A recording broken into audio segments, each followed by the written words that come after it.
Welcome to the only daily podcast focusing on compliance news of the day. Each morning, start your day with a cup of coffee and Tom Fox, the voice of compliance, to hear about 4 of the top compliance, corruption, or leadership stories you will need to start your day. The Daily Compliance News is a production of the Compliance Podcast Network. First, a word from our sponsor.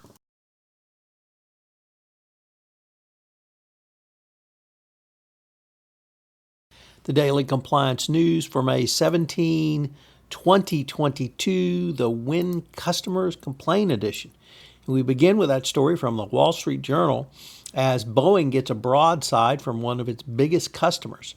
Ryanair CEO Michael O'Leary takes aim at the sales team and deliveries delays and says that the company needs to reboot its commercial aircraft division. He also questioned Boeing's pending shift of headquarters from Chicago to Virginia, saying, while the move may be good for the defense side, it doesn't fix the underlying problems on the civilian side.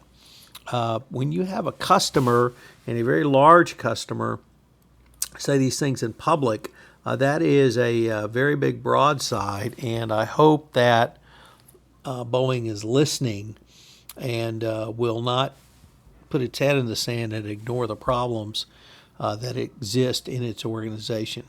Boeing board, where are you? Next up, from Reuters, JP Chase and 5 other banks have agreed to pay $64.5 million to resolve antitrust allegations that they conspired to rig benchmark Singapore interest rates, according to a recent filing. The defendants included Credit Suisse, Deutsche Bank, the Hong Kong and Shanghai Bank HSBC, Ing Bank, Citibank, and JP Morgan. The terms of the settlement are substantively fair, providing for considerable relief to the eligible class. So the fallout from LIBOR continues as banks continue to try to manipulate interest rates on the market. Next up, from the New Yorker magazine, a rare contributor to the Daily Compliance News, is a lengthy article about Scott Pruitt, former Trump flunky and EPA administrator who's running for the U.S. Senate in Oklahoma, and has bragged about his scandals, specifically corruption scandals, during his time in office.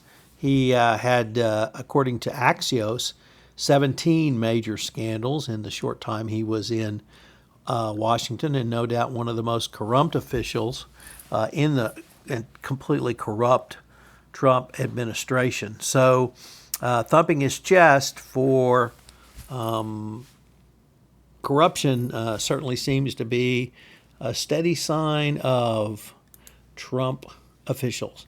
And our final story comes to us today from the Washington Post, which says that the Department of Justice has launched its first criminal prosecution involving the alleged use of a cryptocurrency to evade U.S. sanctions. In a 9-page opinion, the U.S. magistrate approved a criminal complaint against a U.S. citizen accused of transmitting more than $10 million of Bitcoin to countries sanctioned by the U.S. and under investigation. So, first time this has come up, and it probably will not be the last. The Daily Compliance News is a production of the Compliance Podcast Network and a proud member of C-Suite Radio. Thanks so much for listening. I hope you'll join me again tomorrow.